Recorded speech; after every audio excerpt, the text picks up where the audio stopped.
গাজায় যুদ্ধবিরতি কার্যকর এবং জিম্মিদের মুক্তির ক্ষেত্রে ইসরায়েলি প্রধানমন্ত্রী বেঞ্জামিন নেতানিয়াহুকে একমাত্র প্রতিবন্ধকতা আখ্যা দিয়ে তার বিরুদ্ধে প্রতারণার অভিযোগ তুলেছে জিম্মিদের স্বজনরা। স্থানীয় সময় শনিবার সন্ধ্যায় তেল আবিবে হোস্টেস ফ্যামিলি ফোরামের উদ্যোগে বিক্ষোভ থেকে এই অভিযোগ তোলা হয়। প্রধানমন্ত্রীকে প্রতারণা বন্ধের আহ্বান জানিয়ে Netanyahu stop deceiving president Trump শীর্ষক ব্যানার প্রদর্শন করে বিক্ষোভকারীরা। তারা মনে করেন প্রেসিডেন্ট ট্রাম্প জিম্মিদের মুক্তির যে প্রস্তাব দিয়েছেন সেটি গ্রহণ না করে কাতারে হামলা চালিয়ে নেতানিয়াহু ওয়াশিংটনের সাথে প্রতারণা করেছেন।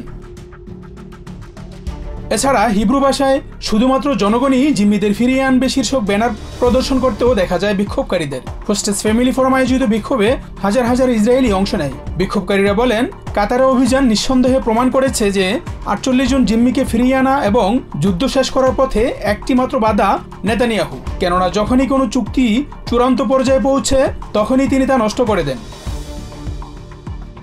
এর আগে পৃথক বিক্ষোভে জিম্মি এইতান হর্নের বাবা ইৎজিক হর্ন অভিযোগ করেন, জিম্মিদের মুক্ত করতে চাইলে তেল আবিব দোহায় হামাসের প্রতিনিধি দলের উপর হামলা করত না।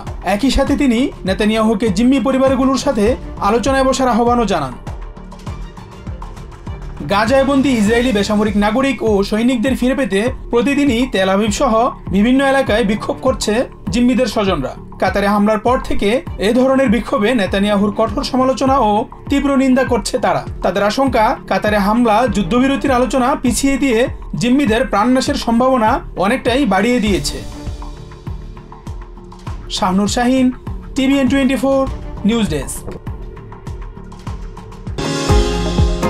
নিউ ইয়র্ক থেকে সম্প্রচারিত TVN 24 টেলিভিশন বিশ্বজুড়ে বাঙালির কণ্ঠস্বর।